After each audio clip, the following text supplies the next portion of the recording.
lealdade e desconfiança na humanidade ao intelecto desorientado. Isto é, o intelecto não está se movendo no caminho certo, não está vinculado ao bem-estar coletivo. Até que algumas mudanças sejam efetivadas na mente humana, nenhuma solução mundial permanente será possível. Visão Cósmica, 1979, dos pensamentos de P.X. Arcade.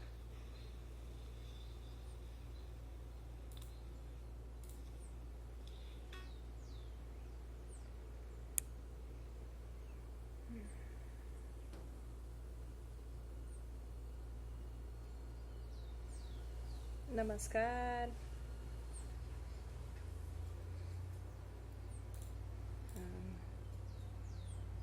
Acho que tem que fechar a tela de compartilhamento, né? Isso. Muito bom. Namaskar, boa tarde. Gratidão pelo convite para participar do retiro de final do ano, né? Início de ano novo. Acho que é um momento bastante especial esse retiro aí, bem no início, né? Dessa início da era de Aquário, muitas transformações, muitas revoluções estão por vir no próximo ano, né? Principalmente o Baba Shri Shri Anandamurti, ele fala assim de uma nova era que está chegando, a era da espiritualidade, né? Uma era de Satya Yuga. E aí o retiro, né, vem para junto aí com essa transição da era de Aquário, né, marcar essa nova fase, essa nova etapa. E sei que muitos, né, tiveram um ano bastante desafiador, com muitas conquistas e batalhas, né, também, e principalmente no sentido, né, do nosso autoconhecimento, a gente enxergar nossas sombras, mas também nossas luzes, né, e dentro desse processo, desse ano que se passou, eu trago algo muito importante, assim, que eu tenho observado na minha prática mesmo, né, de autocuidado e autoobservação do ego, né, da mente, das emoções, que a gente precisa ter para passar as dificuldades e também alcançar um objetivo maior, né? Então, eu gostaria de falar com vocês um pouquinho sobre os cuidados que nós temos que ter para conseguir alcançar a meta suprema, a meta espiritual suprema, né? A gente sabe que no yoga nós temos como ferramenta 3 pilares. Eu fiquei só com uma curiosidade antes de eu dar continuidade na minha fala. Tem alguma pessoa que é primeiro retiro da Nanda Marga, primeira vez que está chegando agora, assim, porque aí eu consigo ajustar um pouco da minha fala, né? Se não, então eu vou dar continuidade. Porque às vezes a gente acaba usando uns termos em sânscrito e tudo mais e acaba ficando difícil para quem está chegando agora, né? Mas tudo bem. Vocês estão me ouvindo bem, né? Posso continuar, então? Sim, Didi, estamos ouvindo bem. Ah, que ótimo. Então, o que eu estava falando? Tem uma pessoa que disse que é a segunda vez. Aham. Ah, tá tudo bem. Tá Oi, bom. eu não estou conseguindo digitar, mas é a primeira vez que eu participo. Adriana, bem-vinda. Então, que bom, né? Que tem pessoas novas aí que já vão pegar algo bem legal aí para inspirar, né, nesse novo ano que está vindo. Uma coisa importante no yoga, nós temos assim 3 pilares que nos ajudam a alcançar uma meta espiritual suprema, que é o pilar que a gente chama, né, do conhecimento, da ação e da devoção. Esses 3 pilares, acho que sumiu. Isso. Esses 3 pilares, para a gente, conhecimento e ação, eles são complementar e são muito importantes para a gente conseguir desenvolver a devoção, tá? E aí nessa etapa, o Baba, nosso mestre espiritual, ele fala assim que é muito importante a gente ter o conhecimento para conseguir distinguir aquilo que é dogma daquilo que é de fato científico, de fato palpável, né, bem fundamentado. Porque o conhecimento é o que vai mover a nossa ação na direção correta. Né? Então a gente tem que ter, no mínimo, no Tantra fala, no mínimo 99% ação e 1% de conhecimento, que é esse 1% de conhecimento que nos orienta na direção correta, que é alcançar um estado, né, de felicidade plena, de bem-aventurança. E aí esse conhecimento, e nessa ação a gente tem que tomar alguns cuidados, né? Porque quando a gente entra no caminho espiritual, começa a fazer, né, meditação e entender toda a filosofia, a gente se inspira muito em fazer algo nobre, tanto para o nosso autoconhecimento, mas também algo nobre para a sociedade, para a comunidade. E aí a gente tem que começar a caminhar nesse sentido de adquirir conhecimento adequado, apropriado, livre de dogma, e também colocar esse conhecimento em ação, numa ação, né, que o Baba fala assim, ação voltada para o bem-estar coletivo. Tá? Só que tem alguns cuidados que nós precisamos ter quando a gente tem esses dois tipos de práticas. Né? Os dois vão levar a gente no sentido de alcançar uma devoção, que a gente chama de Bhakti, né? Que é uma devoção não atributiva, né? Uma devoção incondicional, um amor, né, por algo maior, pela essa consciência divina que nós chamamos na Nanda Marga de consciência suprema ou Deus, né, no Ocidente. Então, tem dois cuidados que nós precisamos tomar para conseguir alcançar a meta suprema, que é o estado, né, de você sentir que você está conectado com o universo inteiro, com a consciência suprema, o estado de yoga. Né? Então, no caminho do Guiana, a gente tem que tomar o cuidado do conhecimento, né? Que às vezes tem certo tipo de pessoas que sente muita atração por conhecimento e está tudo bem, mas tem que tomar o cuidado para nessa busca, né, intensa por conhecimento e ficar muitas horas imersas em livros, não perder o contato com a praticidade do mundo. Né? Então o Baba ele alerta muito isso, que conhecimento, quando você é muito obcecado só por conhecimento, você acaba desvalorizando algumas praticidades, né, do dia a dia. E aí você se torna uma pessoa preguiçosa. Né? Então essa é uma das coisas que a gente tem que observar para não cair, né, na preguiça e perder mesmo a prática mínima do dia a dia assim, que a gente tem que ter. Né? E também uma outra coisa que desenvolve é a pessoa se tornar orgulhosa. Né? Então às vezes ela acha que por ela ter um certo tipo de conhecimento, ela está sendo superior a quem às vezes é melhor numa ação, numa prática, né? Ou enfim, em outras áreas. Então tem dois tipos, né, que a gente chama de defeitos desse Jnana Yoga, que significa conhecimento. E aí a gente precisa também tomar cuidado que quando a gente também desenvolve muita ação, né, a ação que a gente chama de karma, a gente também está correndo o risco de ficar uma pessoa orgulhosa, de achar, né, que esse sentimento, né, do eu faço fica muito forte e a pessoa acha que ela que está fazendo aquela ação. Né? Então ela fica uma pessoa um pouco arrogante, vaidosa. Então, como que a gente pode se livrar desses defeitos malignos, né, que vêm aí através do conhecimento e da ação, do serviço? Porque somente assim, uma pessoa sábia, né, para ela conseguir alcançar o estado de devoção, né, máxima, que a gente chama de Kevala Bhakti, ela precisa, né, se livrar desses defeitos, manter a mente dela em total equilíbrio. Né? Então, como que a gente consegue vencer esses defeitos? Né? Primeiro, né, tem uma regra de ouro que ajuda a gente a se livrar, né, dos defeitos do Jnana, que está ali, que eu mencionei, a preguiça, né, e o orgulho. A gente deve criar assim, um sentimento, um ideal oposto. Né? Sentimentos opostos e colocar eles em práticas. Né? Por exemplo, eu estou com... Por exemplo, um exemplo assim bem assim comum, tipo, eu tenho que preparar o meu shastra, mas ao mesmo tempo tem a louça para limpar, tem a casa para limpar, tenho a horta para cuidar, né? E aí eu deixo tudo acumular, essa parte prática, né, do trabalho mesmo, físico, porque eu dou mais importância para apenas para adquirir um conhecimento e preparar uma aula ou, enfim, ler um livro, né? E aí perde o equilíbrio.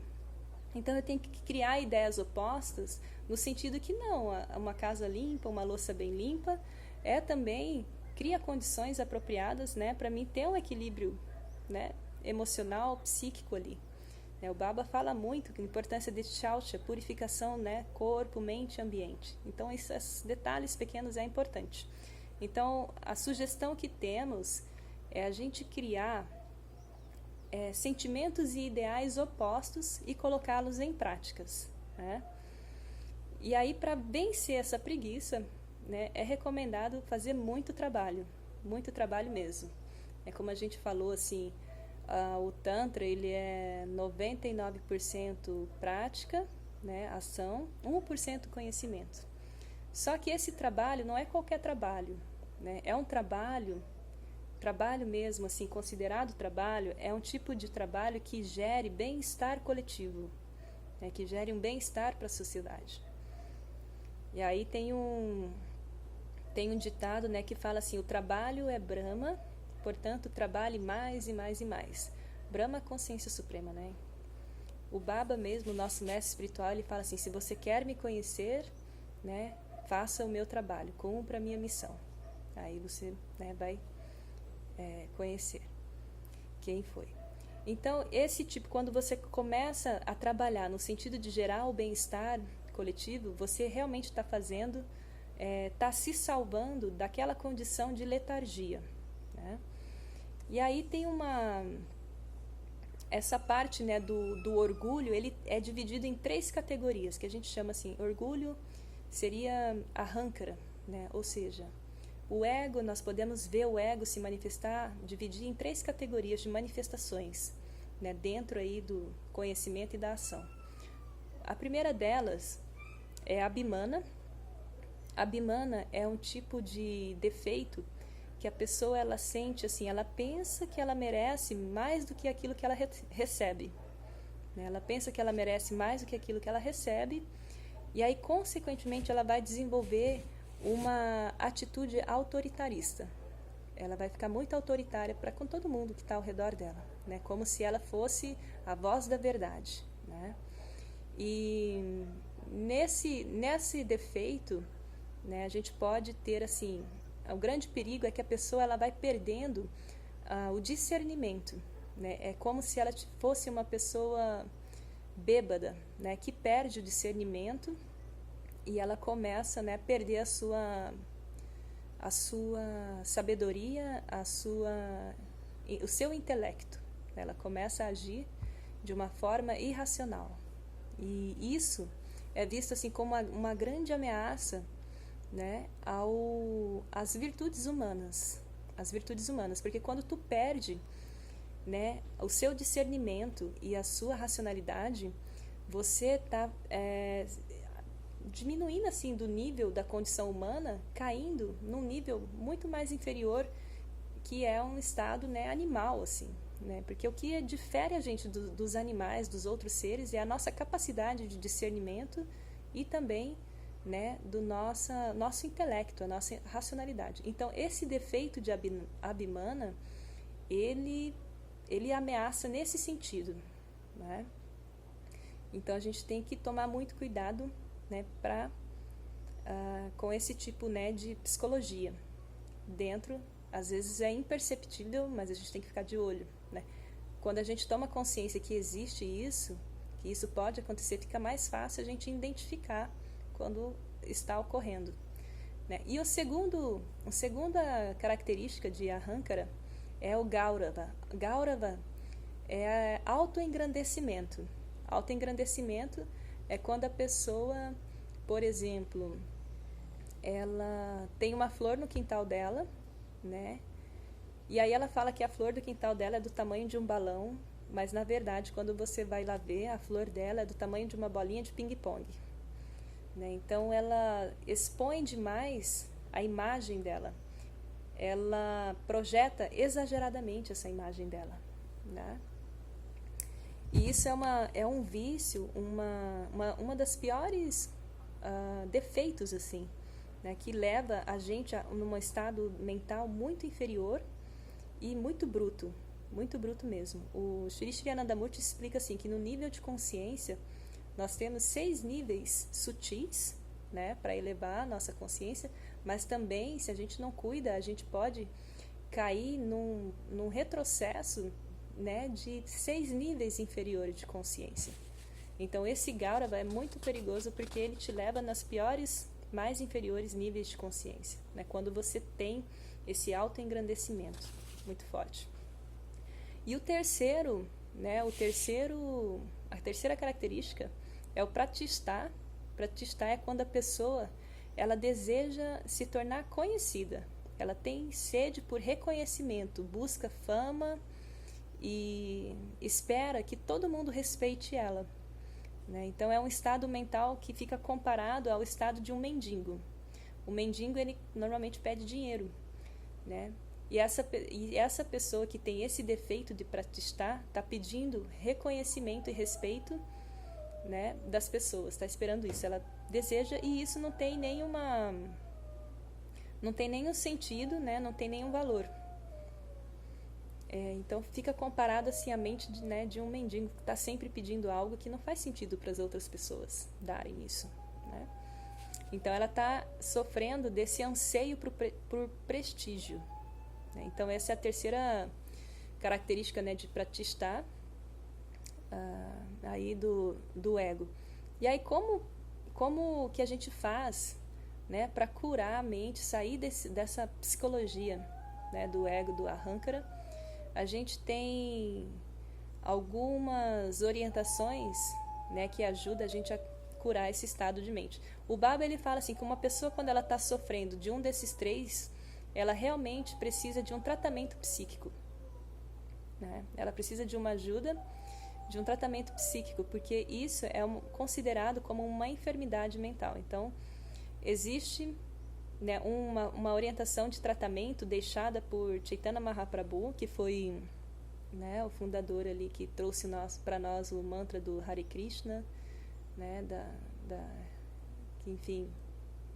E aí esse Chaitanya Mahaprabhu ele falou assim, né, para curar esse tipo de doença mental, você precisa ser mais humilde do que a grama, mais tolerante do que a árvore, e você deve respeitar aqueles a quem ninguém respeita e sempre fazer kirtan ao Senhor. Né? Sempre fazer kirtan ao Senhor. Uma vez eu fui questionada, né? Vocês cantam muito esse Baba Nankevalam, enquanto isso eu estou fazendo serviço, eu estou fazendo... né? A pessoa começou a se engrandecer no serviço e tal, e tal, e tal. E aí ficou bem claro, né? Esse cuidado que a gente tem que ter. Né? Então, o Abhimana, para a gente vencer, né? O Abhimana, que é esse defeito, a gente precisa ser educadamente, né? Agir com mais educação e com mais humildade, ser mais humilde do que a grama, né?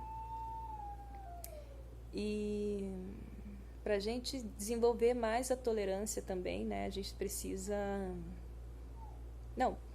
precisamos desenvolver mais tolerância, né? Aí a gente vai estar harmonizando esse primeiro defeito, né? Que é a Abhimana. A Abhimana ali, se vocês lembram, é a pessoa que ela acha que ela merece mais daquilo que ela recebe, né? E aí o segundo, para a gente conseguir curar o segundo, que é pratistar, né? Aquela pessoa que está preocupada com o prestígio e reconhecimento dos outros, nós precisamos fazer, na verdade, se ocupar em reconhecer aquelas pessoas que ninguém dá valor, que ninguém respeita, que ninguém reconhece. Em vez de você esperar que as pessoas te reconhecem, você busca valorizar aquelas pessoas que ninguém valoriza. Né? Que normalmente a gente vê aí as pessoas, né, que estão aí mais periferia da sociedade, né? Enfim. Um exemplo, né? Você sempre dá um namaskar para a pessoa primeiro, nunca fica esperando que a pessoa te dá namaskar para você. Então, quando você vê, né, uma pessoa, e assim você realmente demonstra, né, que ela é uma pessoa importante.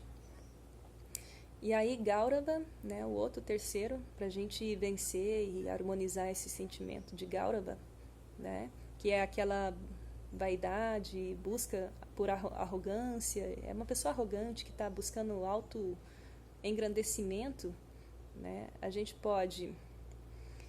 A única coisa para resolver isso é... Chaitanya Mahaprabhu e Shri Shri Anandamurti, né, eles falam assim que a gente precisa cantar Kirtan, ocupar a mente, né, em satisfazer a consciência suprema através do Kirtan. Né? A gente canta Baba Nam Kevalam, tudo é amor. Porque quando a tua mente está engajada nesse fluxo, aí você não tem tempo, né,